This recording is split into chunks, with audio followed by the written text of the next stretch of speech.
Huwag munang manghusga, alamin ang konteksto.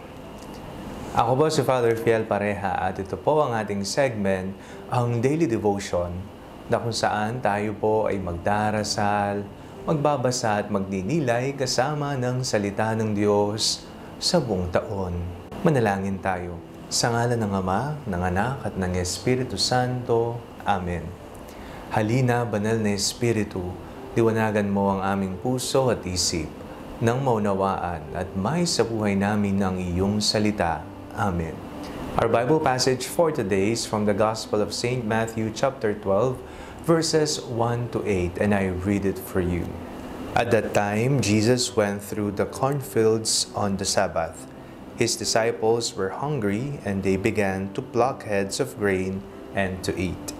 When the Pharisees saw it, they said to him, "Look, your disciples are doing what is not lawful to do on the Sabbath."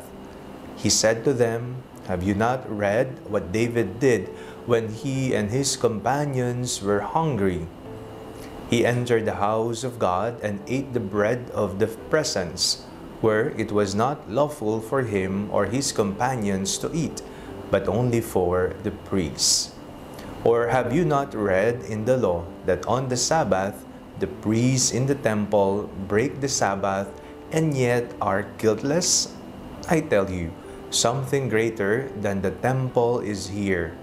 But if you had known what this means, I desire mercy and not sacrifice, you will not have condemned the guiltless, for the Son of Man is Lord of the Sabbath."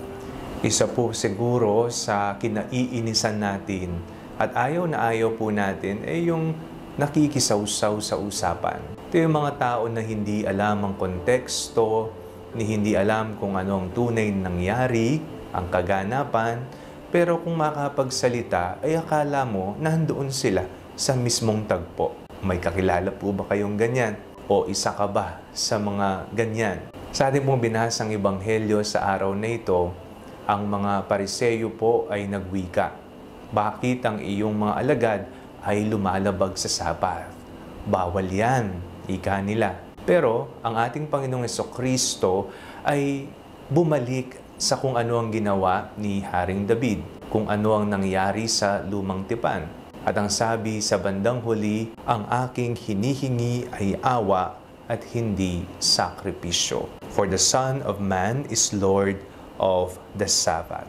For the Son of Man is the Lord of the Sabbath. Maaring ang mga Pariseyo ay naroon upang ipatupad lamang ang batas ni Moises. Pero maaring naroon din sila para siluin at dakpin ang mga sinasabi at mga aksyon ni Jesus at ang kanyang mga alagad para lamang may maipuna.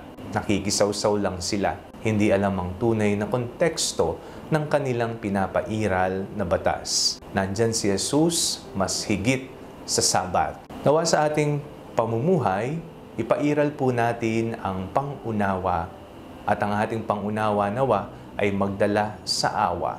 Katulad ng ating Panginoong Jesucristo na inunawa ang konteksto ng mga alagad, maging ang karanasan ni David at ang pangunawang ito ang nag-udyok sa kanya para sabihin, "It is mercy that I desire and not sacrifice." Maging mapangunawa nang sa ganon, tayo ay magkaroon ng awa sa iba. Manalangin tayo. Panginoong Jesucristo, Ikaw ang mukha ng dakilang awa ng Diyos. Kaawahan mo kami, patawarin ang aming mga kasalanan. Sa tuwing kami nagkakamali at naliligaw ng landas, Panginoong Jesus, nawa kami po'y iwasto ninyo, unawain ninyo, at kaawaan ninyo. Amen.